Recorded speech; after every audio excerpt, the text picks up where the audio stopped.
P T N news کے ناظرین السلام علیکم ناظرین 2023 میں ترکی آزاد سلطنت عثمانیہ بحال، پاکستان کا اس میں کیا کردار ہے اور رجب طیب اردوان کیسے پوری مسلم دنیا کے سربراہ بننے لگے ہیں اور اپنے ساتھ عمران خان کو بھی لے کر چلیں گے، ترکی اور پاکستان کیسے مل کر پوری دنیا میں ہلچل مچائیں گے، اور ویڈیو کے آخر میں ہم بتائیں گے کہ سال 2023 کا پوری دنیا کو کیوں انتظار ہے اور سال 2023 کے بعد پوری دنیا میں کیا ہونے والا ہے۔ ناظرین، ترکی کا تعارف۔ ترکی ایک عظیم قوم کی سرزمین ہے جس نے مسلمانوں پر مغربی اقوام کی یلغاروں کا مقابلہ کیا اور آج تک اپنی آزادی کو برقرار رکھے ہوئے ہے۔ ترکوں کا شمار ان عظیم قوموں میں ہوتا ہے جنہوں نے دنیا کی تاریخ پر گہرے اثرات مرتب کیے ہیں۔ ترکوں نے مشرق میں دیوار چین سے لے کر مغرب میں آسٹریا تک حکومت کی، شمال میں کرینیا سے لے کر جنوب میں حجاز تک حکومت کی۔ ان علاقوں میں ترک نسل آج بھی آباد ہے۔ سلطنت عثمانیہ دنیا کی تاریخ کی ایک مضبوط اور طویل المدت راجانی سلطنت تھی۔ سلطنت عثمانیہ ایک بہت بڑی اسلامی طاقت اور سپر پاور تھی جس نے مشرق وسطیٰ، مشرق یورپ اور شمالی افریقہ کے بڑے علاقوں پر 600 سال سے زیادہ حکومت کی۔ سلطنت عثمانیہ کی ابتدا اناطولیہ میں ترک قبائل کے ایک رہنما عثمان اول نے 1299 کے آس پاس سلطنت عثمانیہ کی بنیاد رکھی۔ عثمانی ترکوں نے باضابطہ طور پر اپنی حکومت قائم کی، جنہوں نے عثمان اول اور خان مراد اول اور بایزید اول کی سربراہی میں اپنا علاقہ بڑھایا۔ 1453 میں سلطان محمد دوم نے بازنطینی سلطنت کے دارالحکومت قسطنطنیہ پر قبضہ کر لیا۔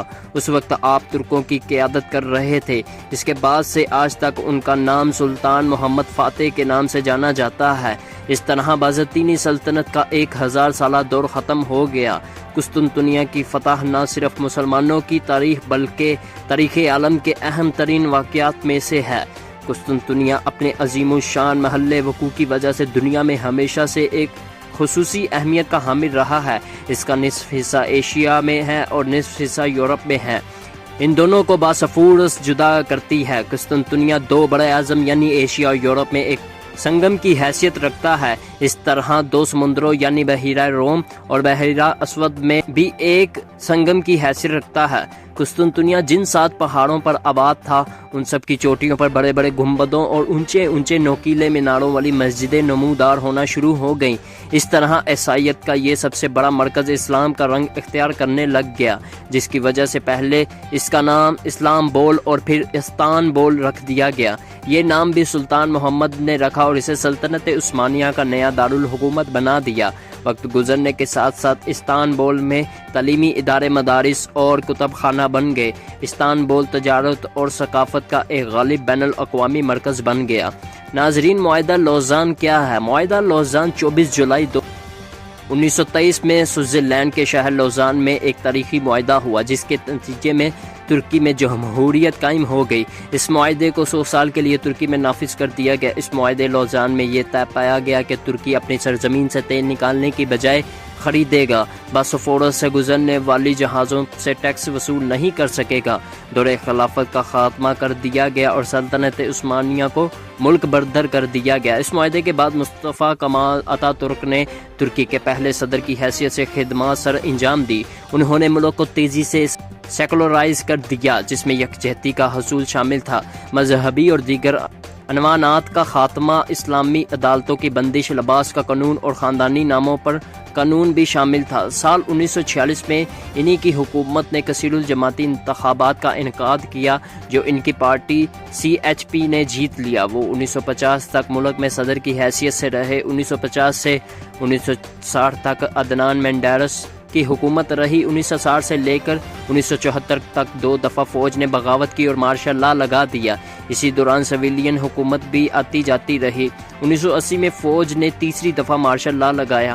1983 سے 1990 تک ترگت اوزال نے وزیر اعظم کی ذمہ داری 1990 سے 2001 تک مختلف سیاسی شخصیات آتی رہیں مگر ترکی کے لیے کوئی بھی خیتر خواہ کام نہ کر سکا۔ رجب طیب اردوان کا دور۔ پھر ایک نئی سیاسی قوت پیدا ہوئی۔ Recep Tayyip Erdogan Justice and Development Party AKP نے معاشی اصلاحات کے دور کا آغاز کیا، جس نے معاشی اصلاحات کو بہتر بناتے ہوئے معاشی استحکام کو فائدہ اٹھایا۔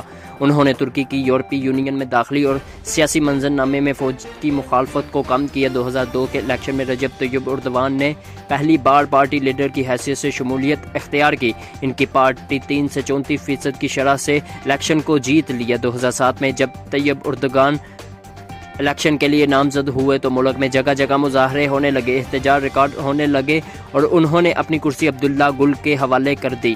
2011 میں انہی کی پارٹی 327 سیٹوں سے جیتی اور تقریباً 50% کی شرح سے کامیابی حاصل کی۔ طیب اردوغان کو لگاتار تیسری مرتبہ ترکی کے وزیر اعظم بننے کا اعزاز حاصل ہو چکا ہے۔ 28 اگست 2014 کو ترکی کے 12ویں صدر منتخب ہوئے۔ ترکی میں پہلی بار ووٹ سے ایک صدر کا انتخاب ہوا تھا۔ 2019 میں ترکی کے بلدیاتی انتخابات ہوئے اور ایک بار پھر سے طیب اردوغان کی پارٹی نے واضح اکثریت سے انتخابات جیت لیے۔ اب ترکی کے اگلے صدارتی انتخابات 2023 میں ہونے جا رہے ہیں۔ IMF اور طیب اردوغان ہی وہ لیڈر ہے جس نے اپنے دور حکومت میں IMF کا $123 ارب کا قرضہ واپس کیا۔ طیب اردوغان نے IMF کو قرضے کی آفر بھی کی تھی۔ ترکی میں 12 سال سے کم عمر بچوں کے قرآن پاک پڑھنے پر پابندی عائد تھی، انہوں نے اس پابندی کو ختم کیا۔ رجب طیب اردوغان کی خدمات: ترک صدر نے صرف ایک سال میں 2000 نئی مساجد تعمیر کروائیں، بہت سی بند مساجد کو دوبارہ بحال کیا۔ ترکی میں خواتین دوران ڈیوٹی حجاب نہیں کر سکتی تھی، لیکن آج یہ پابندی ختم ہو چکی ہے۔ زرعی مبادلہ کے ذخائر $26 ارب سے $150 ارب تک تجاوز کروائے۔ ملک میں 26 نئے ایئرپورٹس تعمیر کروائے۔ دنیا میں ساحلوں کا آغاز پچھلے کئی سالوں سے ترکی کو حاصل ہو رہا ہے۔ ان کے دور حکومت میں پانی، بجلی اور گیس کی لوڈ شیڈنگ کو ختم کیا گیا۔ ترکش ایئر لائن کو یورپ کی پہلی اور دنیا کی 7ویں بڑی ایئر لائن کا درجہ حاصل ہے۔ پاکستان اور ترکی کے تعلقات: پاکستان اور ترکی کے تعلقات کا آغاز ترک جنگ آزادی سے ہوا۔ اس وقت شمال مغرب میں برطانوی راج کے مسلمانوں نے سلطنت عثمانیہ کے مالی امداد کی، جو کہ زوال پذیرائی کا شکار ہو چکی تھی۔ برطانوی راج میں رہنے والے مسلمان خلیفہ عثمان کو اپنا خلیفہ سمجھتے تھے۔ پاکستان اور ترکی کے ثقافتی اور تاریخی اور فوجی تعلقات رہے ہیں، جس کی وجہ سے اب معاشی تعلقات بھی بڑھتے جا رہے ہیں۔ پاکستان اور ترکی کے موجودہ حالات: پاکستان کے وزیر اعظم عمران خان نے ترکی کا دورہ کیا، جس سے پاکستان اور ترکی کے تعلقات مضبوط ہوئے ہیں۔ اس کے بعد انہوں نے ترکی کے صدر کو بھی فروری 2020 میں پاکستان کا دورہ کروایا۔ پاکستان میں ترکی کے ٹیلی ویژن شوز بہت شوق سے دیکھے جاتے ہیں۔ اس کی مثال حال ہی میں لگے ارطغرل غازی ڈرامہ ہے۔ ارطغرل غازی کو پاکستان ٹیلی ویژن کارپوریشن نے اردو زبان میں ڈب کیا ہے۔ رجب طیب اردوغان کو پاکستان پارلیمنٹ میں تقریر کرنے کا موقع دیا گیا تو انہوں نے اس میں کہا، ہم ماضی کی طرح مستقبل میں بھی پاکستان کے ساتھ شانہ بشانہ کھڑے رہیں گے۔ مزید کہا کہ اب پاکستان اور ترکی کے شہری دوہری شہریت کا پاسپورٹ رکھ سکیں گے۔ سال 2023 کا پوری دنیا کو کیوں انتظار ہے؟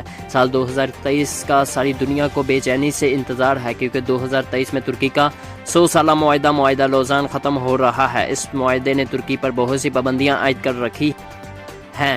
اس معاہدے کے خاتمے سے ترکی ایک عالمی طاقت کے طور پر ابھر سکتا ہے، جس کی وجہ سے امریکہ اور مسلمانوں کے دشمن ممالک میں افراتفری کا عالم ہے، کیونکہ ان کو ڈر ہے کہ کہیں مسلمان اکٹھے ہو کر پوری دنیا پر غالب نہ ہو جائیں۔